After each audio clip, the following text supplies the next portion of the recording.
Flop సినిమాతో entry ఇస్తే ఏంటి ఇప్పుడు ఎటు చూసినా ఆ అమ్మాయే కనిపిస్తోంది. చిన్న పెద్ద తేడా లేదు, అందరూ ఆ హీరోయిన్నే కావాలంటున్నారు. చేసిన ఒక్క సినిమా ఫ్లాప్ అయినా మరో 2 ఏళ్ల వరకు ఖాళీ లేకుండా సినిమాలు సైన్ చేస్తున్నారు ఆ బ్యూటీ.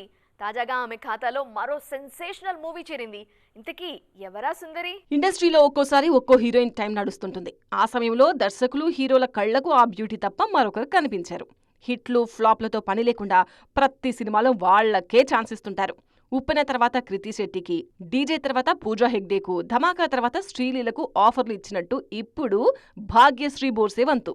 శ్రీలీల టైం కాస్త తగ్గిన తర్వాత భాగ్యశ్రీ బోర్సే జోరు మొదలైంది. ఇప్పుడు మిస్టర్ బచ్చన్ ఫ్లాప్ అయినా అమ్మడికి వరుస ఆఫర్స్ వస్తున్నాయి. జూలై 31న విజయ్ దేవరకొండతో నటిస్తున్న కింగ్డమ్ విడుదల కానుంది. ఇది గానీ హిట్ అయిందంటే భాగ్యశ్రీ రేంజ్ మరింత పెరగడం ఖాయం. మిస్టర్ బచ్చన్ డిజాస్టర్ అయినా అందులో Bhagyashri Borse glamour blockbuster అయింది. అందుకే అమ్మడికి వరుస ఆఫర్స్ క్యూ కడుతున్నాయి. నిజానికి కింగ్డమ్లో ముందు శ్రీలీల హీరోయిన్. ఆమె తప్పుకుంటే ఆ ఛాన్స్ భాగ్యకొచ్చింది. అలాగే అఖిల్ లెనిన్ విషయంలోనూ సీన్ రిపీట్ అయింది. ఇక రామ్ హీరోగా నటిస్తున్న ఆంధ్ర కింగ్ తాలూకాలోనూ భాగ్యనే హీరోయిన్. దుల్కర్ సల్మాన్ కాంతాలో నటిస్తున్నారు భాగ్యశ్రీ బోర్సే. రాబోయే 6 నెలల్లో ఈ భామ నుంచి 3 సినిమాలు రానున్నాయి.